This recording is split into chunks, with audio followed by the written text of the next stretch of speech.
അമ്മേ. ആ മോള് വന്നോ? അമ്മേ, നാളെ രാവിലെ എനിക്ക് ഡിഫൻസ് സെക്യൂരിറ്റി കോറിന്റെ ഓഫീസിൽ പോണം.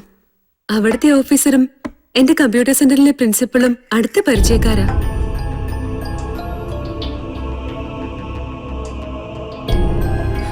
എന്റെ പെരുങ്ങോട്ടുകാരി അപ്പ ഒരു വഴി കാണിച്ചു തരണേ. എത്ര കാലമായി, എവിടെയാണാവോ ആർക്കറിയാം. കാത്തിരിക്കുന്നവരുടെ മനസ്സ് എന്തുമാത്രം വേദനിക്കുന്നുണ്ടെന്ന് പോയവരും ഒന്ന് അറിഞ്ഞിരുന്നെങ്കിൽ. അതിന് അങ്ങനെ ഒരു അവസ്ഥയിലല്ലെങ്കിലും അമ്മേ, മനസ്സുകൊണ്ട് പോലും എന്റെ ശ്രീകുട്ടനെ അമ്മ വേദനിപ്പിക്കരുത്. വരും, വരാതിരിക്കില്ല. ഈ ലോകത്തിന്റെ ഏത് മൂലയിലാണെങ്കിലും ഞാൻ വിശ്വസിക്കുന്ന ദൈവം കൊണ്ടുവരും. അമ്മയെ എന്റെ അച്ഛൻ സ്നേഹിച്ചിരുന്ന കാലത്ത് അച്ഛനെ കാണാതിരിക്കുമ്പോ അമ്മയ്ക്ക് വിഷമം തോന്നാറുണ്ടായിരുന്നോ? സ്നേഹിക്കാന്ന് വെച്ച അതിനൊരു ഭാഗ്യം ചെയ്യണല്ലേ അമ്മേ? നമുക്കിവിടുന്ന് പോകാം മോളെ. നിന്നെ ബലി കൊടുത്തിട്ട് അച്ഛന്റെ സ്വത്തുക്കളൊക്കെ കിട്ടിട്ട് ആർക്കാ? വാഴും കോലെടുത്തുനിന്ന് നിന്റെ അച്ഛൻ എന്റെ കൈപിടിച്ച് പടിയിറങ്ങുമ്പോ ഒരു സ്വത്തും കൂടെ കൊണ്ടുവന്നിരുന്നില്ല.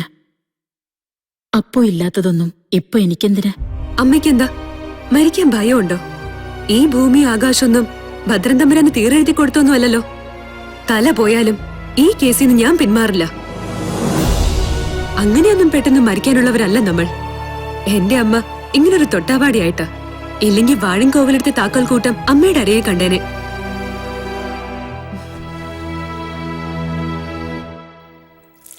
മോളെ, ഞാനിത് പറയാൻ മറന്നുപോയി. ബാലൻകുട്ടി വന്നിരുന്നു.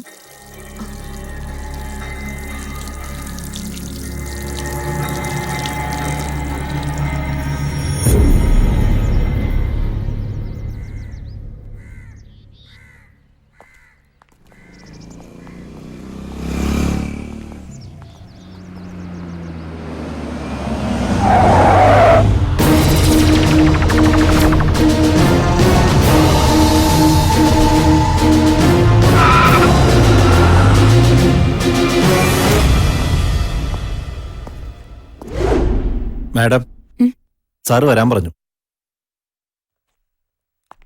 എന്താ സർ?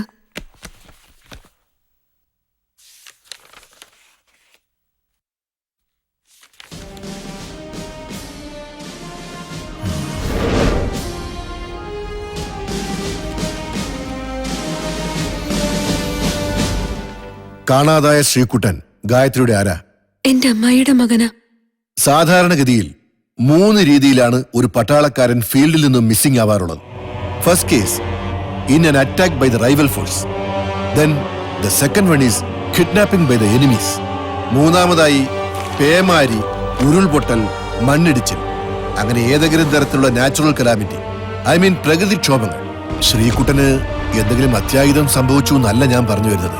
ഞങ്ങൾ പട്ടാളക്കാർ ജീവിതത്തെ യാഥാർത്ഥ്യത്തോടുകൂടി നോക്കിക്കാണാൻ ശ്രമിക്കുന്നവരാണ്. യാഥാർത്ഥ്യം എന്തു തന്നെയായാലും, if it is good or bad, നമ്മൾ അതിനോട് പൊരുത്തപ്പെട്ടേ പറ്റൂ. മിസ്സിംഗ് എന്ന് പറഞ്ഞാൽ ആളിപ്പോ ജീവിച്ചിരിപ്പില്ല എന്നർത്ഥമില്ല.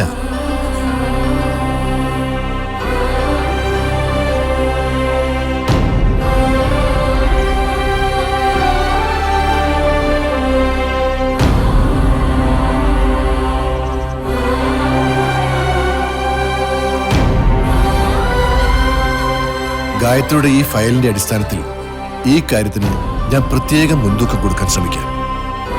But possibilities there. കമാൻഡ് തലത്തിൽ വിശദമായ ഒരു അന്വേഷണത്തിന് ശേഷം കാര്യങ്ങളൊക്കെ വേണ്ടപ്പെട്ടവരെ അറിയിക്കും.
ഹലോ ഭദ്രരാ?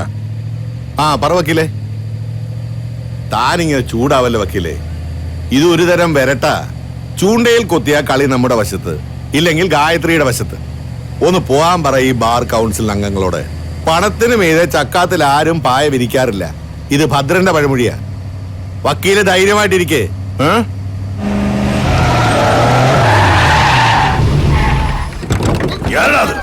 നാഗരാജ്, ഇത് പാട്ടത്തായിട്ടാണല്ലോ തമ്പുരാനെ. തമ്പുരാൻ പുതിയ സർക്കസ് കമ്പനി തുടങ്ങിയത് കേട്ടു. അഭ്യാസം അറിയാതെ സുകുമാരന്റെ കളത്തിൽ കളിക്കല്ലേ. വളയം പിടിക്കുന്ന കയ്യാ. വരട്ടല്ലേ സുകുമാരാ. വളയമൊക്കെ ഞാനും കുറെ പിടിച്ചിട്ടുള്ളതാ. അങ്ങ് തെമ്മതിരയിൽ പാണ്ടിലോറിക്ക് വളയം പിടിക്കുന്ന നല്ല തമിഴന്മാര് പിള്ളേർ എന്റെ കൂടെയുണ്ട്. പിന്നെ നിന്റെ പെങ്ങളോടും മരുമകളോടും കാര്യം പറഞ്ഞാൽ മനസ്സിലാവില്ല. തൊലി വഴുത്താ കെട്ടിവെക്കാം, അസ്ഥിക്ക് നീര് വന്നാലോ. സുകുമാരന്റെ കാര്യം മനസ്സിലാവുന്നുണ്ടല്ലോ. ഈ കേസ് വാഴുംകോവിലിടത്തിന്റെ അഭിമാനത്തിന്റെ പ്രശ്നമാണ്. അത് ജയിക്കുന്നവരെ ഭദ്രൻ കളിച്ചിരിക്കും. തമ്പുരാൻ കളിച്ചോ?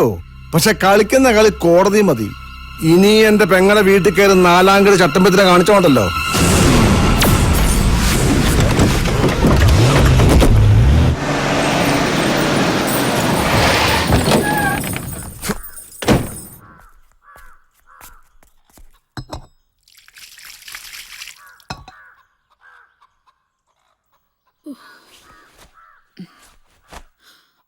എന്റെ പെരുങ്ങോട്ടുകാരെ തേവരെ, ഞാൻ എന്തായി കാണണേ? ഏട്ടന്റെ കാര്യം ഞാൻ ഇപ്പൊ വിചാരിച്ചതേ ഉള്ളൂ. കൂപ്പിവെച്ച ഞാൻ അറിയുന്നത് ഒരു മനസ്സമാധാനം ഉണ്ടായില്ല. നേരെ ഇങ്ങോട്ട് പോന്നു. അവനെ ഞാൻ വഴി വെച്ച് കണ്ടു. വീട്ടിൽ കയറുന്ന ചേറ്റത്തരം കാണിച്ചിട്ട്. ഛേ, അല്ല ഈ ഫോണൊക്കെ എന്തിനാണെന്ന് നിനക്കറിയില്ലേ? അല്ല, നിങ്ങളെ കുറ്റം പറഞ്ഞിട്ട് കാര്യമില്ല. അനുഭവിക്കാൻ വേണ്ടി മാത്രം പറഞ്ഞ ജന്മങ്ങളാ. പോട്ടെ ഏട്ടാ, അതിന് ഞങ്ങൾക്ക് ഇവിടെ ഒന്നും സംഭവിച്ചില്ലല്ലോ. കോടതി കേസ് നടക്കുമ്പോ നമ്മളായിട്ട് ഒരു പ്രശ്നം ഉണ്ടാക്കണ്ടെന്ന് കരുതിയാ ഞാൻ ഏട്ടനെ ഒന്നും അറിയിക്കാതിരുന്നത്. കേസിന്റെ വഴിക്ക് നടക്കട്ടെ. വാക്കുകൾ കൊണ്ട് യുദ്ധം ചെയ്തിരുന്ന വാഴുംകോവിലെടുത്ത ശേഖരന്റെ കാലം കഴിഞ്ഞു. ഇപ്പോ കയ്യൂക്കുള്ളവൻ കാര്യക്കാരൻ. ആ, നീ പോയി ചായ എടുത്തേ. ആ, ഇന്ന് ശനിയാഴ്ചയല്ലേ? മോളവിടെ പോയി? അങ്ങനെ പ്രസംഗിക്കാൻ എഴുന്നേറ്റ് നിൽക്കുമ്പോ ചിലപ്പോ വാക്കുകൾ പഴയ്ക്കും. അപ്പൊ പിന്നെ ശേഖരൻ തമ്പുരാന്റെ പ്രസംഗത്തെ കുറിച്ച് ഓർക്കും.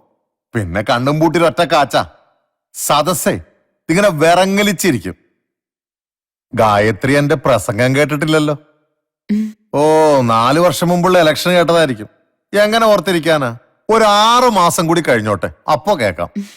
അതിരിക്കട്ടെ, ഗായത്രി വന്ന കാര്യം പറഞ്ഞില്ലല്ലോ ഇതുവരെ. ഞാൻ വന്നത് ശ്രീകുട്ടിന്റെ ഒരു കാര്യമായിട്ടാ. ഈ ശ്രീകുട്ടൻ ഇതുവരെ തിരിച്ചു വന്നിട്ടില്ല അല്ലേ?